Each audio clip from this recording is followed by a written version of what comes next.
The snow wasn't just falling, it was attacking. Thick, white sheets of it, driven sideways by a wind that screamed like a banshee.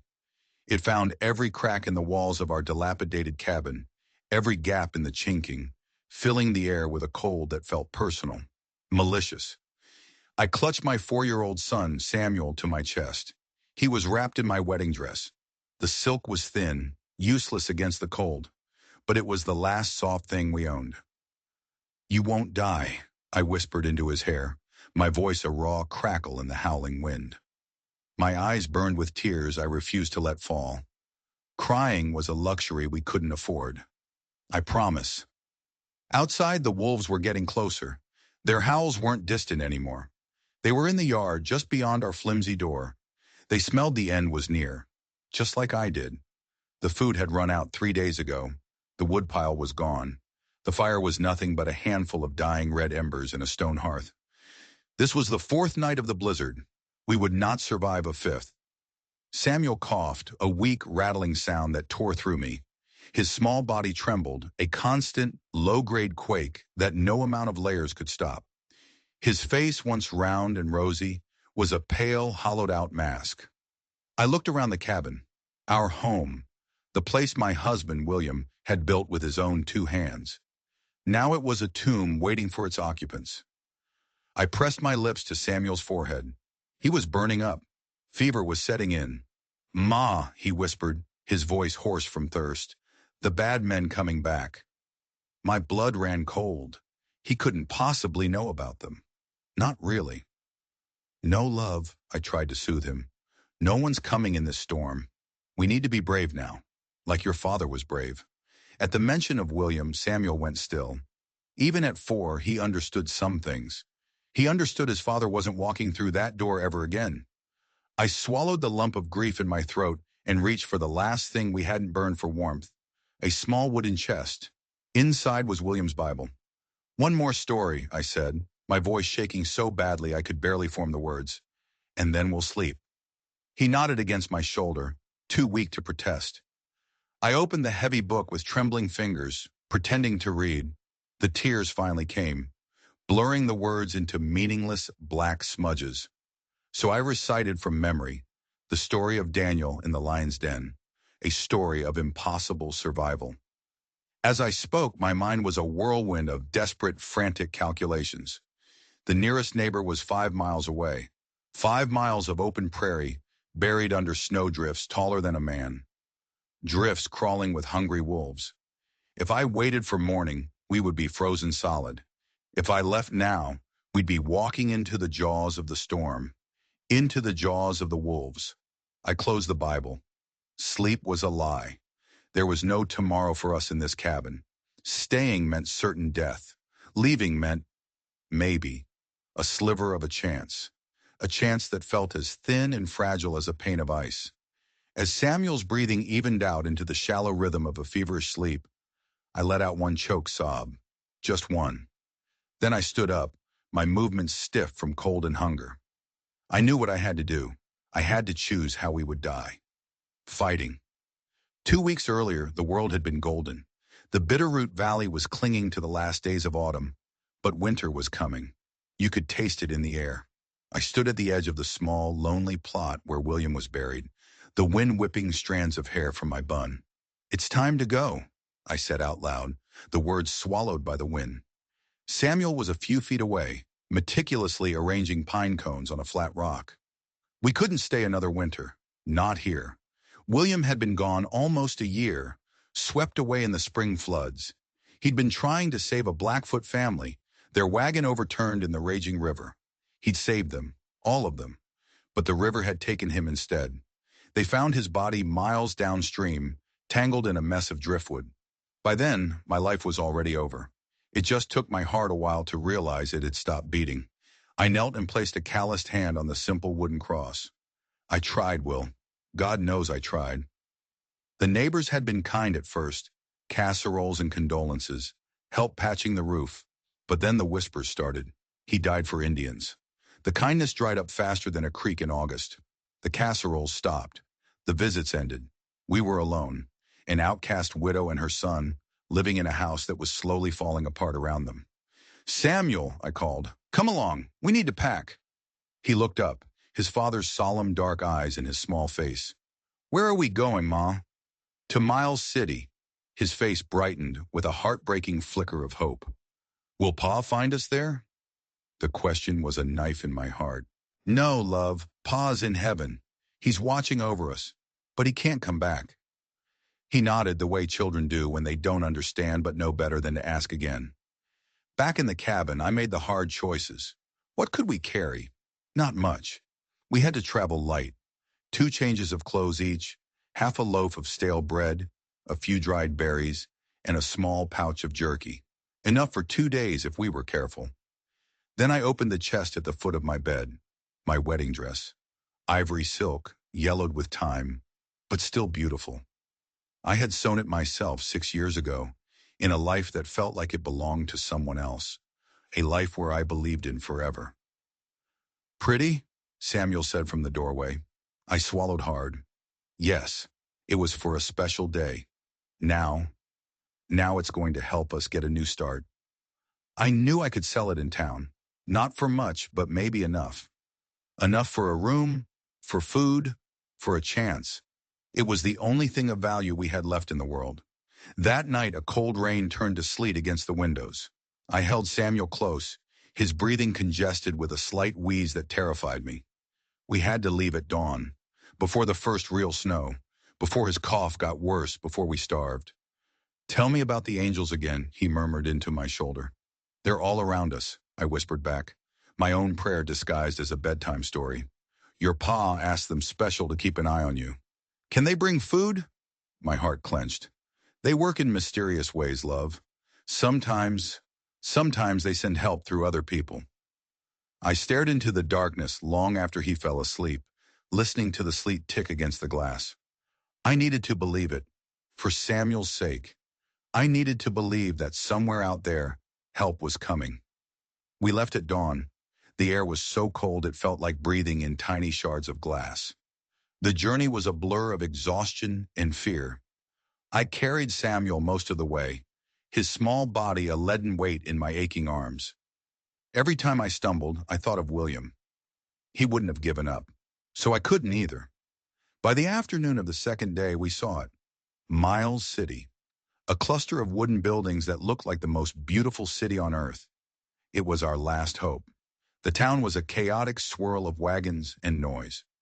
I made my way to the general store, a bell jingling overhead as we stepped inside.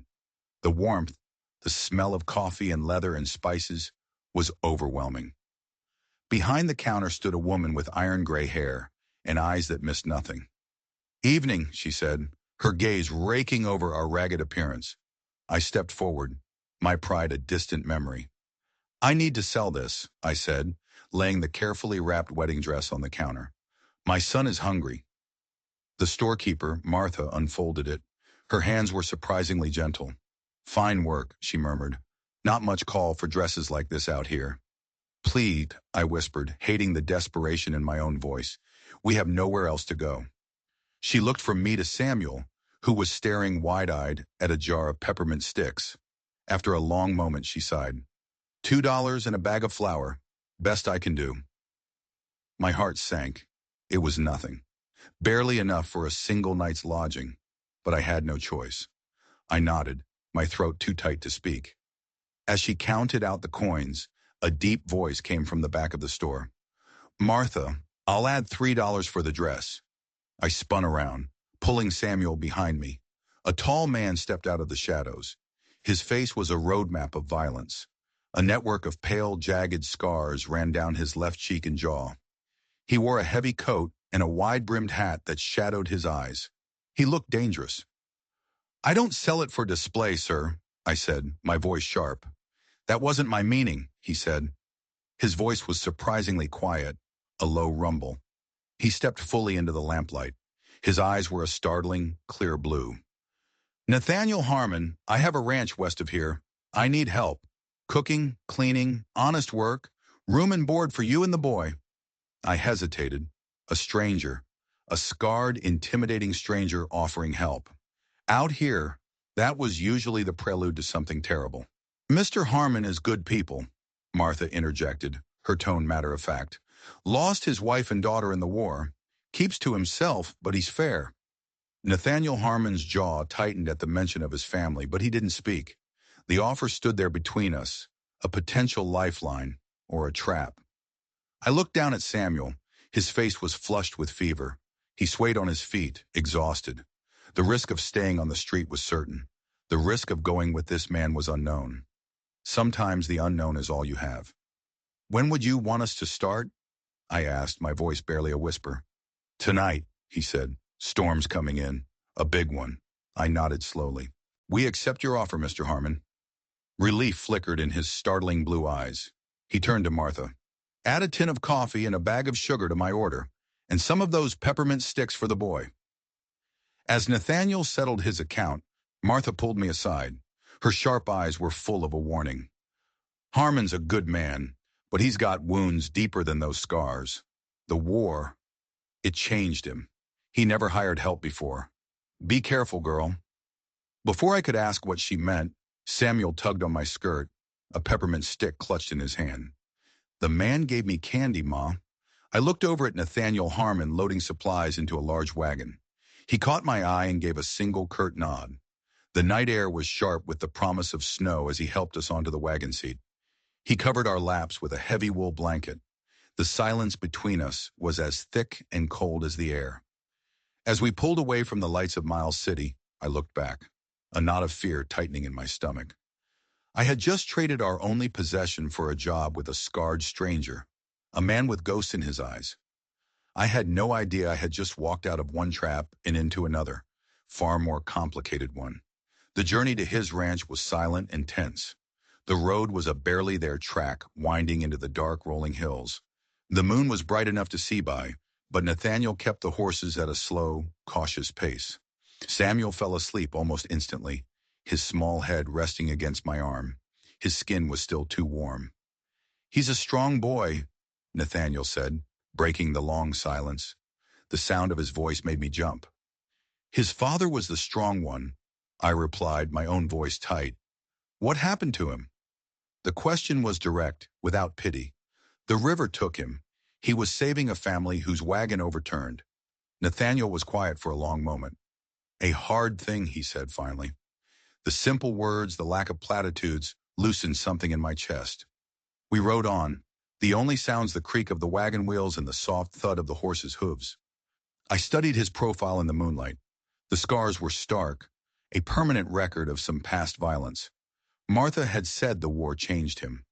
I wondered what he had been like before. Ranch is just ahead, he said, gesturing with his chin. I saw it then, a dark shape against the star-dusted sky. A large log house, a barn, a series of outbuildings. It was substantial, isolated. He pulled the wagon to a halt. I'll get a light. He disappeared into the darkness of the house. I gently shook Samuel awake. We're here, love. He blinked, then sat bolt upright, his eyes wide.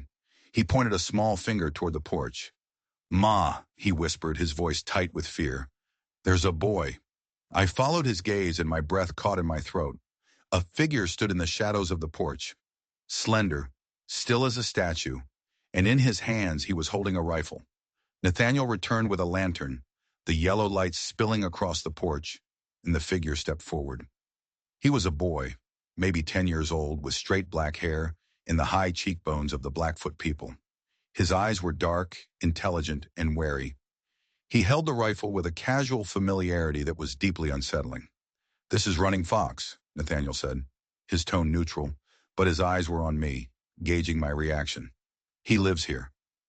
An Indian boy with a rifle, living with a scarred white rancher miles from anywhere. My initial fear began to curdle into something more complex, something far more confusing. The family William had died for, they were Blackfoot. Hello, Running Fox, I said, my voice steadier than I felt. I'm Adelaide. This is my son, Samuel. The boy nodded once, his gaze shifting from me to Samuel, a flicker of curiosity in his dark eyes. Running Fox, see to the horses, Nathaniel instructed. He turned to me. I'll show you and your son to your room. As the boy moved to take the reins, I saw the easy confidence in his movements. He wasn't a servant. He belonged here. The house was spacious, centered around a huge stone fireplace. It was neat, masculine, and eerily quiet. "Your room is this way," Nathaniel said, leading us down a short hallway. He opened a door to a small, comfortable bedroom. A double bed was covered with a colorful, handmade quilt. Curtains framed the window. These were a woman's touches, but Martha said his wife was long dead. "There's water for washing up," Nathaniel said, setting the lantern down. "I'll have Running Fox bring in your things." He started to leave, then paused at the door. "The boy, Running Fox. His father was a friend. Died 3 years ago. I took him in." The explanation felt incomplete, a carefully edited version of a much longer story. "Mrs. Morgan," he said, his voice stopping me as I moved toward the bed. "What you did in town, selling your wedding dress to feed your boy, that showed a rare kind of courage." His clear blue eyes met mine. "A rare kind of love." Before I could respond, he was gone. I sat heavily on the edge of the bed, my mind reeling. The rifle, the strange, watchful boy, the feminine touches in a dead woman's house, Nathaniel's unsettling intensity. This wasn't just a job. It was something else. I had stumbled into a story that had started long before I arrived. A soft knock came at the door. I opened it to find Running Fox holding our small bundle of belongings. He handed it to me, his expression unreadable. Behind him, in the shadows of the hall, stood Nathaniel. He held a steaming mug. "Herb tea," he said, "for the boy's cough. My wife used to make it." My wife! The words hung in the air. I took the mug, my fingers brushing his. For a second, his calloused skin felt like a brand against mine. I closed the door, my heart hammering against my ribs. "Who made the tea, Ma?" Samuel asked from the bed. "Mr. Harmon did," I whispered, staring at the closed door. "He said it was his wife's recipe." He led me to a room with her quilt on the bed. He was putting us in his dead wife's room, and that's when I knew. I hadn't just taken a job. I had taken her place. The next morning I woke to the smell of coffee and frying bacon. For a moment, disoriented, I thought I was back in my own cabin, in a time before William was gone. Then the reality of the last 24 hours came rushing back. The scarred man, the boy with the rifle, the dead wife's room.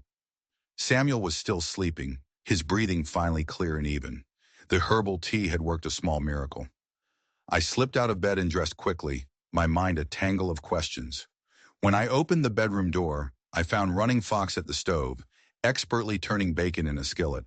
He moved with a quiet efficiency that seemed far beyond his years. "Good morning," I said, trying to sound casual. He glanced over his shoulder. "Morning, ma'am. Coffee's hot."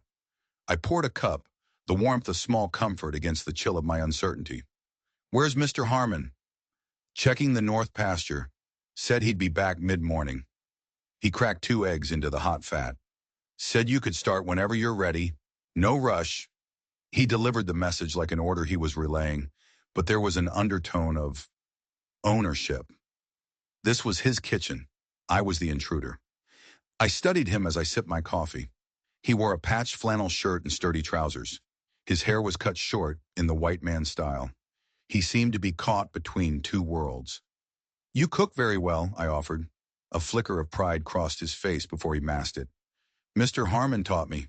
Said a man should know how to feed himself." Just then, Samuel appeared in the doorway, rubbing the sleep from his eyes. He stopped short, his gaze fixed on Running Fox. "Who's that?" he whispered loudly. "That's Running Fox," I said softly. "He lives here, and he's made us breakfast." Running Fox set plates on the table without a word, but I saw a hint of a smile touch his lips. As we ate, Samuel's shyness gave way to a barrage of questions, which Running Fox answered with surprising patience.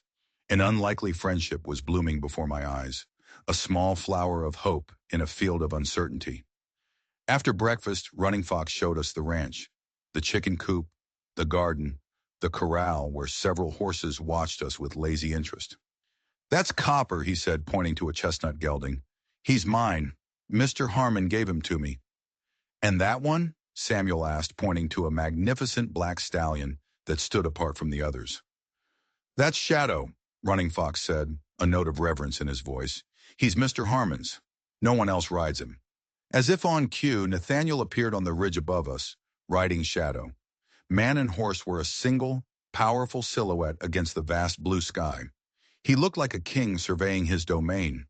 Then he urged the horse down the slope, and the illusion shattered.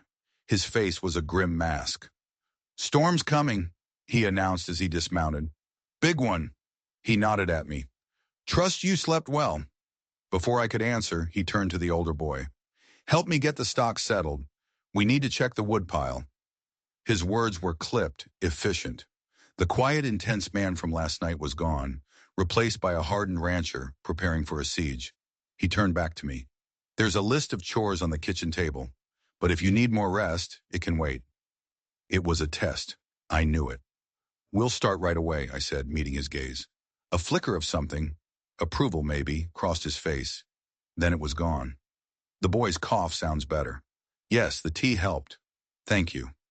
He gave a single curt nod and strode toward the barn, Running Fox at his heels. Back in the house, I found the list. Dusting, sweeping, churning butter. Normal household chores. But the house itself felt anything but normal. It was too neat, too quiet, too full of a dead woman's presence. As I worked, I felt like a ghost haunting someone else's life. Later that afternoon, while Samuel was outside helping the men, I found it. A door at the end of the hall that Running Fox hadn't shown me.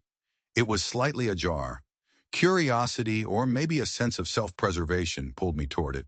The room was a study, a desk, shelves filled with books and drawings.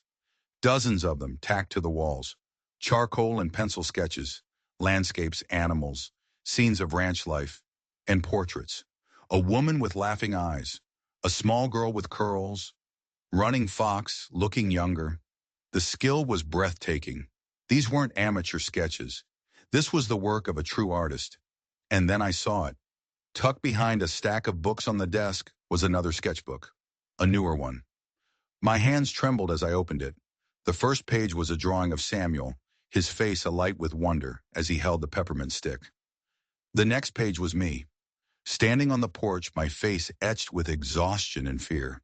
He had captured a moment of utter despair with terrifying accuracy. He had seen straight through me. I flipped the page again. It was another drawing of me, this time sleeping in his dead wife's bed. His wife's quilt was pulled up to my chin. My expression was peaceful, vulnerable. My blood ran cold. He had been watching me, not just observing, but studying me, sketching me in my most private moments. "Those weren't meant for you to see," I gasped, spinning around. Nathaniel stood in the doorway. His face was unreadable, a stone mask, but his eyes were burning with an intensity that pinned me to the spot. I had come here for shelter. I had come here for a job. But the man who had brought me here, the man with the scarred face and the artist's hand, was not just my employer. He was my keeper, and his home was my cage. The silence in the study stretched, thick and suffocating. Nathaniel's eyes never left my face. He wasn't angry. He was something far more dangerous. He was exposed. I'm sorry," I stammered, closing the sketchbook. "I didn't mean to pry." He crossed the room in 2 long strides and took the book from my hands. His movements were deliberate, controlled. "No harm done," he said, but his voice was flat, devoid of emotion. "But these are private." The air crackled with unspoken things. I felt like a trespasser caught in a holy place, or a crime scene. "I was just looking for books to mend," I said, desperate to fill the silence. I noticed some of the bindings were loose. His gaze shifted to the small stack of books I had gathered. For a moment, the tension in his shoulders seemed to ease. "That's kind of you, but unnecessary." "I want to be useful," I insisted, lifting my chin. "I am not looking for charity, Mr. Harmon. I'm looking for a fair exchange." He studied me for a long moment, his blue eyes searching my face. Then a flicker of something, respect, maybe, softened his expression. "Very well. Mend the books if it pleases you, but leave the sketchbooks alone." He placed the sketchbook on a high shelf, well out of reach, and left the room without another word. I stood there, my heart pounding a frantic rhythm against my ribs. I had seen something I wasn't supposed to see. Not just the drawings, but a glimpse of the man behind the scars. A man who observed the world with a painful, secret intensity. A man who had watched me sleep. Later that day, the storm hit. It came with a savage fury, a howling wind that clawed at the house, and a blinding curtain of snow that erased the world. We were trapped, the four of us, sealed in this log fortress against the rage of the blizzard. The tension in the house was a palpable thing. Nathaniel was a brooding presence, moving with a restless energy, his moods as unpredictable as the storm outside. Running Fox was quiet and watchful, his gaze constantly shifting between me and Nathaniel. Only Samuel seemed oblivious, thrilled by the drama of the storm, content to play with the wooden animals Running Fox had carved for him. For 3 days, the world was nothing but white fury. Inside, we built a fragile routine. I cooked and cleaned, turning the house into a sanctuary of warmth and order. Nathaniel and Running Fox tended the animals, their trips to the barn heroic expeditions into the blizzard. In the evenings, we would gather by the fire. I read to the boys, my voice a small, steady presence against the howling wind. Nathaniel would sit in his chair, cleaning a rifle or mending a piece of tack, his eyes on the flames, his thoughts 1,000 miles away. He never spoke of the drawings, and I never asked. But they were always there, a secret that lay between us, as thick and cold as the snowdrifts piling up outside. On the third night, the fever that had been brewing in Samuel returned with a vengeance. His small body was racked with coughing fits that left him breathless and weak. He was burning up, his skin hot to the touch. I tried every remedy I knew. Cool cloths, weak tea. Nothing worked. His breathing grew shallow, ragged. "He needs a doctor," I said to Nathaniel, my voice tight with panic. "There's no doctor getting through this," he said, his face grim. "We're on our own." His words were a death sentence. I could feel Samuel slipping away from me, and there was nothing I could do. Desperate, I remembered the herbal tea he had given me on our first night. "The tea," I said, grabbing his arm. "Your wife's tea, the one you gave us before." A shadow passed over his face. Pain, sharp and deep. "I don't have any more of the herbs she used," he said, his voice rough. "They only grow on the high ridges. In the summer." Hope died in my chest. I turned back to Samuel, my vision blurred with tears. Then Nathaniel spoke again, his voice quiet but firm. "But I know what they look like. I've drawn them enough times." He stood up, pulling on his heavy coat. "There's a sheltered patch of ground down by the creek, under the pines. Maybe some of last year's plants survived." "You can't go out in that," I cried. "It's suicide." "Staying here and watching him die is not an option," he said, his eyes meeting mine. And in their depths, I saw a reflection of my own desperation. He wasn't just doing this for Samuel. He was doing this for the daughter he had lost, the child he couldn't save. He pulled his hat down low and opened the door. The storm roared into the room, a blast of ice and snow. And then he was gone, swallowed by the white darkness. I spent the next hours in a living hell. I held Samuel, whispering prayers, singing lullabies, trying to will my own strength into his small, failing body. Every gust of wind sounded like a funeral dirge. Every rattle of the windows was a premonition of doom. He was going to die out there, and then Samuel would die here, and I would be alone, waiting for the wolves. Hours passed. The fire burned low. Samuel's breathing was a faint, shallow whisper. I was losing him. I was losing everything. Just as I had given up all hope, the door burst open. Nathaniel stumbled in, a figure of ice and snow. He was covered from head to toe in a thick crust of white. In his frozen glove, he clutched a small handful of withered brown leaves. He collapsed onto the floor, his body shaking violently. "Nathaniel!" I screamed. Running Fox was at his side in an instant, helping me drag him closer to the fire. We pulled off his frozen coat, his gloves. His hands were blue with cold. The scars on his face stood out, stark and livid against his pale skin. He pushed the frozen leaves toward me. "Boil them," he rasped, his teeth chattering. "Strong." While Running Fox rubbed life back into Nathaniel's frozen limbs, I prepared the tea. My hands shook so badly I could barely hold the pot. I boiled the leaves, the strange, earthy scent filling the small cabin. I cooled the dark liquid, praying with every fiber of my being. I lifted Samuel's head and trickled the tea between his lips. He swallowed weakly. Then again. For the rest of the night, we kept vigil. The three of us.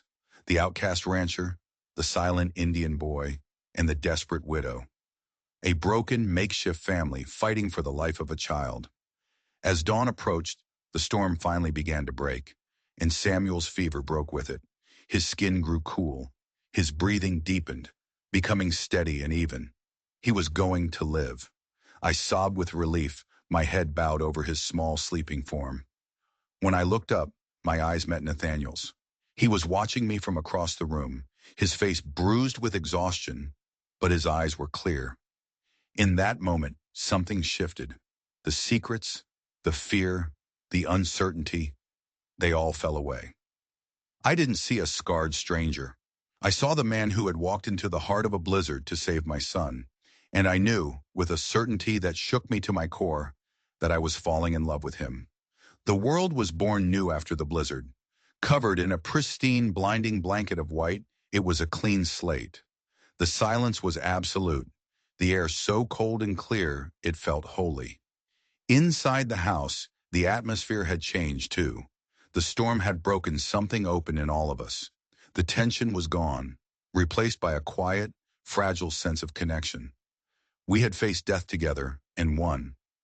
Nathaniel was weak for a few days, recovering from his ordeal in the storm, a deep, racking cough settling in his chest. I nursed him with the same fierce determination I had nursed Samuel. I brewed him teas, made him broth, and sat with him by the fire, ensuring he rested. During those days, he began to talk. Not about the war, not about his scars, but about his wife, Sarah. He spoke of her laughter, of the way she saw beauty in the harsh Montana landscape, of her fierce, unwavering belief in the goodness of people. She taught me to draw, he said one afternoon, his voice raspy from the cough. Said I saw the world in lines and shadows, and I needed a way to let it out. He told me about their daughter Lily, a small, bright flame of a girl who had her mother's eyes and her father's stubborn spirit. They had lost her to a fever when she was just 5 years old. A year later, Sarah, weakened by grief, had succumbed to pneumonia. I didn't just lose them, he whispered, his eyes fixed on the fire. I lost myself.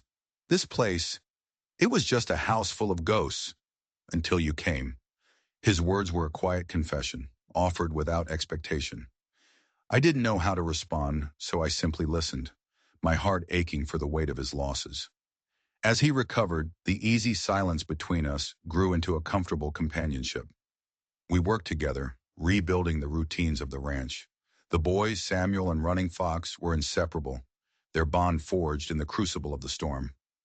One afternoon, I went into his study to return a book I had borrowed. The drawings were still on the wall, but now when I looked at them, I didn't see a threat. I saw a testament to a love that had been lost, but not forgotten. My eyes fell on the sketchbook he had hidden on the high shelf. I knew I shouldn't, but I couldn't help myself. I climbed onto the chair and took it down. This time, I looked at the drawings of me and Samuel not with fear, but with a dawning understanding. He hadn't been watching me like a predator. He had been watching me like an artist. He had been trying to understand us, to capture the moment that life had returned to his empty house. I was so absorbed, I didn't hear him come in. Adelaide. His voice was soft. I turned, the open sketchbook in my hands. I expected to see the shuttered mask, the defensive anger. Instead, his face was open, vulnerable. It's how I remember, he said, gesturing to the drawings. It's how I make sense of things.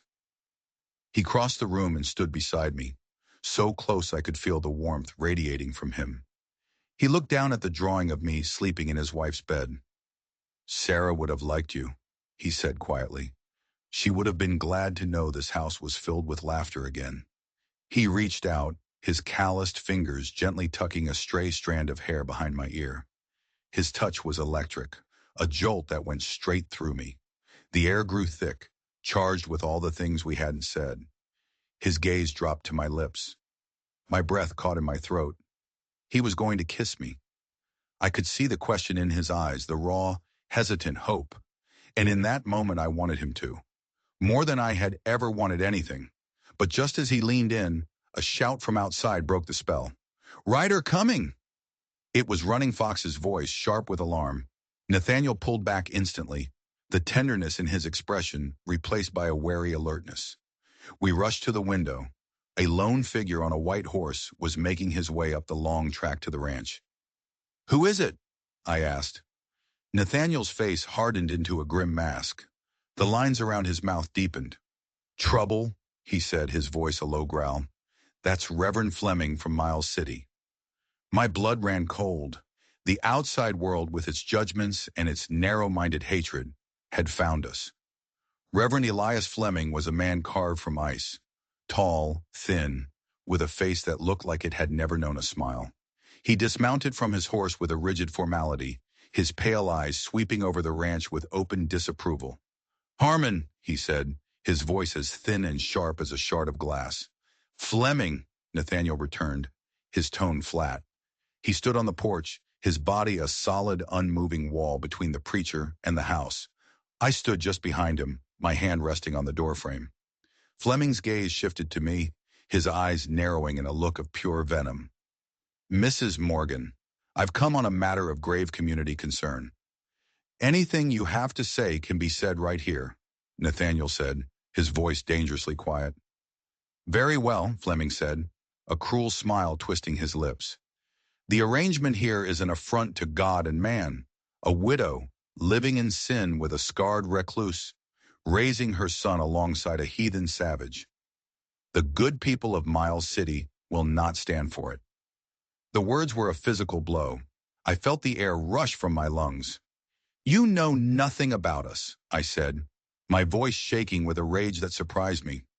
"I know that your husband died because of his unnatural sympathies for the natives," Fleming sneered, "and it seems you are determined to follow him down the same path to ruin. I am here to save your son from that fate." A cold dread, colder than any blizzard, washed over me. "You will not take my son," I said, my voice a low, fierce whisper. I stepped forward, placing myself beside Nathaniel. We were a united front. "Oh, I won't have to," Fleming said, his eyes glittering with triumph. "The territorial magistrate will. I've sent him a full report on the immoral and dangerous situation here. He's due in Miles City as soon as the spring thaw clears the passes. He will find you an unfit mother, and the boy will be removed from your care and placed in a proper Christian home." The threat was a death blow. He wasn't just trying to shame us. He was trying to destroy us, to tear our fragile, newfound family apart. "Get off my land," Nathaniel said, his voice a low growl that was more animal than human. "Gladly," Fleming said, turning to his horse. "I've delivered my message. Consider your souls, Harmon. The day of judgment is at hand." We watched him ride away, a black crow against the pristine white snow. When he was gone, I turned to Nathaniel, my heart a cold, hard knot of fear in my chest. "Can he do that?" I whispered. "Can he take Samuel?" Nathaniel's face was a mask of cold fury. He didn't answer for a long moment. When he finally spoke, his voice was heavy with a terrible certainty. "Yes," he said, "with a sympathetic magistrate, he can do whatever he wants." The world tilted on its axis. The sanctuary we had built was a house of cards, and Reverend Fleming was about to set it on fire. That night, the house was silent, but it was a heavy, suffocating silence, filled with unspoken fears. The boys were asleep. Nathaniel had retreated into his study. I sat by the dying fire, Fleming's threat echoing in my mind. "He will be removed from your care." The thought was a physical pain, a twisting knife in my gut. I had survived starvation, blizzards, and grief. But this felt like an enemy I couldn't fight. The law, the church, the righteous prejudice of an entire town.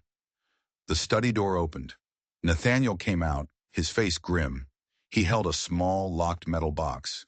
"There might be a way," he said, his voice low. He placed the box on the table between us and opened it with a small key. Inside, nestled on a bed of faded velvet, was a bronze medal, a commendation from President Lincoln, and a stack of letters tied with a ribbon. "My past," he said, "the one I've been running from." He told me the full story then, not the edited version, but the raw, brutal truth. He hadn't been a hero in the war. He had been a captain who had witnessed a massacre of unarmed Blackfoot prisoners.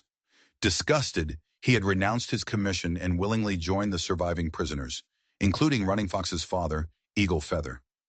He had chosen to be a traitor to his own kind, rather than be complicit in their cruelty. The scars on his face weren't from a rebel raid. They were from the Union soldiers who had tried to stop him. The Medal of Honor? It was a lie. A cover story cooked up by a sympathetic general to avoid a scandal.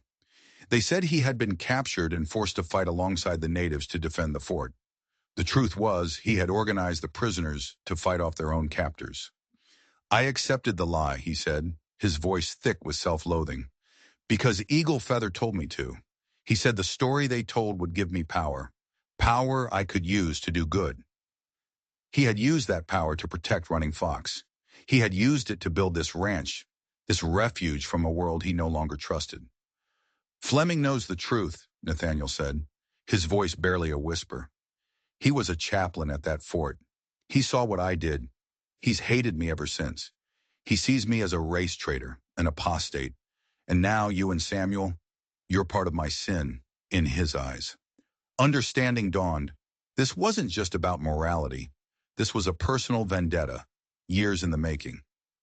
So we fight him with the truth, I said, my voice finding a strength I didn't know I possessed. Your truth. They'll call me a traitor, he said. Let them, I replied, my hand covering his on the table.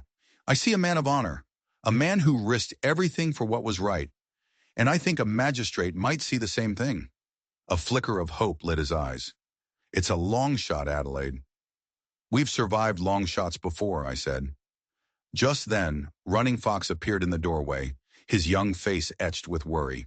I couldn't sleep, he said. The preacher man, he's not the only one. What do you mean? Nathaniel asked, his voice sharp.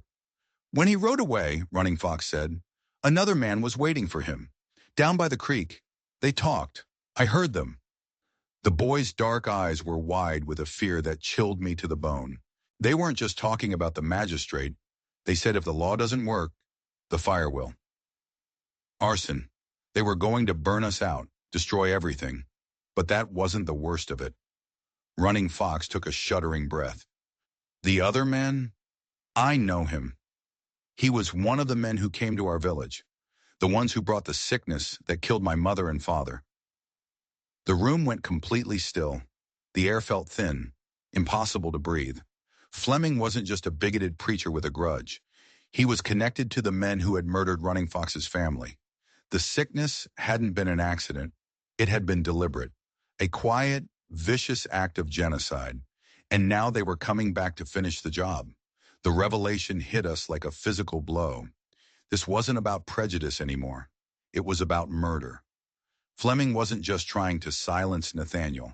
He was trying to bury a secret, a horrific crime that linked them both to the death of Running Fox's family.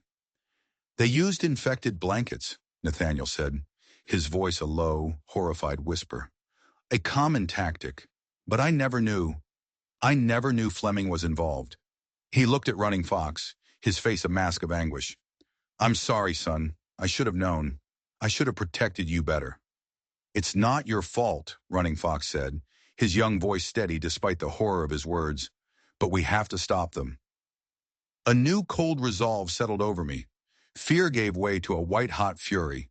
They were not just threatening our home. They were monsters who had orphaned a child and were now coming back to silence the last witness. We can't wait for the magistrate, I said, my voice hard as steel. We can't fight this with letters and medals. They're coming here to kill us. I know, Nathaniel said. He stood up, his movements precise and deliberate. He went to a large wooden chest in the corner of the room, one I had always assumed held blankets. He opened it. It was full of rifles. When I left the army, I didn't leave all of it behind, he said, checking the action on a Henry repeating rifle. I've been expecting trouble from Fleming for years. I just never knew how deep his evil ran. He looked at me, his blue eyes blazing. Adelaide, I need you to take the boys. Take the wagon and head north. There's an old trapper's cabin on the far side of the valley. You can hide there. No, I said, my voice unwavering. We are not splitting up. We are not running. This is our home. We fight for it. Together. He started to protest, but I cut him off. My husband taught me how to shoot. I'm a better shot than he was, if I'm being honest. And Running Fox knows this land better than anyone. We are not liabilities, Nathaniel. We are your family, and we are your soldiers. He looked from me to Running Fox, who stood straight and tall, his face set with a grim determination that mirrored my own. A slow, proud smile touched Nathaniel's lips. All right, he said. We make our stand. Here. The next few days were a blur of frantic preparation. We were no longer a family preparing for a legal battle. We were a guerrilla unit preparing for an invasion.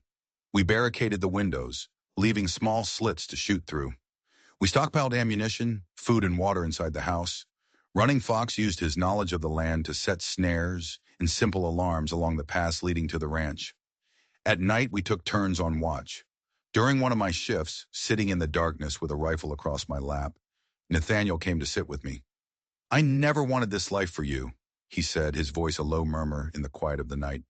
You didn't choose it, I replied. It chose us, and I wouldn't want to face it with anyone else. He took my hand, his fingers lacing through mine. When this is over, Adelaide, if we get through this, I want to marry you, not for protection, not for appearances, but because I love you more than I thought it was possible to love anyone again. I love you too, I whispered, my heart aching with the beauty and the terror of the moment. So you'd better make sure we get through this. I will, he promised. A week later, it happened. Running Fox, hidden in a watch post in the trees, gave the signal. 2 sharp whistles like a hawk's cry. They were coming. There were 6 of them, including Fleming and the man Running Fox had recognized. They rode not like a preacher's concerned committee, but like a posse of killers. They didn't even bother coming to the house.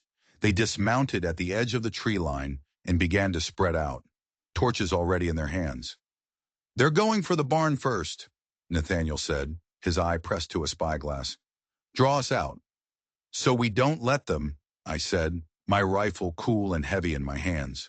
The first torch flew through the air, arcing toward the dry hayloft of the barn. But before it could reach its target, a shot rang out from the house. The torch exploded in a shower of sparks, falling harmlessly to the ground. The men scrambled for cover. The fight had begun. What followed was a terrifying symphony of chaos. Gunshots echoed through the valley, the air filled with the acrid smell of gunpowder. We were outnumbered, but we had the advantage of a fortified position. Nathaniel was a brilliant strategist, directing our fire, anticipating their moves. Running Fox, nimble and silent, moved between windows, his small rifle firing with deadly accuracy. I found a strange, cold calm settle over me. My hands were steady, my aim true. I was no longer just a mother. I was a lioness protecting her cubs. The siege lasted for hours. They tried to rush the house, but we drove them back. The sun began to set, painting the snow-covered ground in shades of blood and fire. Then a new sound cut through the gunfire, a thundering of hooves, a lot of them. What is that? I cried, my heart sinking. Had Fleming brought reinforcements? Nathaniel peered through his spyglass, a look of disbelief on his face. It's the cavalry. But it wasn't. As the riders crested the ridge, I saw they weren't soldiers. They were ranchers, our neighbors. The Clarks, the Johnsons, a dozen other men I recognized from town, riding hard, rifles in their hands. And at their lead was Martha, the storekeeper, perched on her wagon seat, holding a shotgun like it was an extension of her own arm. Fleming's men, caught between the fortified house and the charging ranchers, panicked. They broke and ran, trying to get to their horses. But it was too late. They were surrounded. The fight was over. As the ranchers secured the prisoners, Martha marched up to the porch, her face a mask of righteous fury. Heard you were having some unneighborly visitors, she said, spitting a wad of tobacco near Fleming's feet. Thought you might need a hand. Martha, Nathaniel said, his voice thick with emotion as he came out onto the porch. How did you know? Your letters to Helena did more than you thought, she said with a grim smile. That judge you know? He's a friend of the territorial governor. He sent a wire, told us to keep an eye on things. When Fleming and his trash rode out of town, we followed. Justice had arrived, not in the form of a magistrate's gavel, but on horseback, with rifles and the fierce loyalty of a community that had finally chosen a side. Fleming, his face pale and twisted with hate, was tied up alongside his men. As the ranchers prepared to take them back to town to face a federal marshal who was already on his way, Running Fox walked up to the man who had murdered his parents. The man flinched, but the boy just looked at him, his dark eyes filled not with hatred, but with a profound, quiet strength. He had survived them. He had won. In the aftermath, standing on the porch of our battle-scarred but still standing home, Nathaniel pulled me into his arms. The setting sun cast a golden glow over the valley. "I believe you owe me a wedding," I said, my voice muffled against his chest. He chuckled, a low rumbling sound of pure relief and happiness. "I believe I do." He pulled back, his scarred face illuminated by the last light of day. The scars were a part of him, a map of the battles he had fought and won. He was beautiful. He knelt down on one knee, right there on the porch, in front of our children and our friends. "Adelaide Morgan," he said, his voice clear and strong, "you are the bravest, strongest, most honorable woman I have ever known. You have made my house a home and my heart whole again. Will you do me the honor of becoming my wife?" Tears streamed down my face, but they were tears of joy. "Yes," I whispered. 1,000 times, yes. We built our life on that ranch, a life of peace, hard work, and love. Our family, forged in fire and ice, became a testament to the idea that home isn't a place you find, but a thing you build, with courage, with hope, and with the people you choose to stand beside. The world outside didn't change overnight, but we had found our sanctuary, and we defended it with all the strength of a love that had been tested and had not been found wanting. The story of the siege at Harmon Ranch became a local legend, a tale told around campfires about how a scarred veteran, an outcast widow, and a brave Blackfoot boy stood their ground and won. But for us, it was simply the beginning of everything. If you enjoyed this story, don't forget to hit that subscribe button, because you never know what tales of survival and justice are waiting just over the next ridge.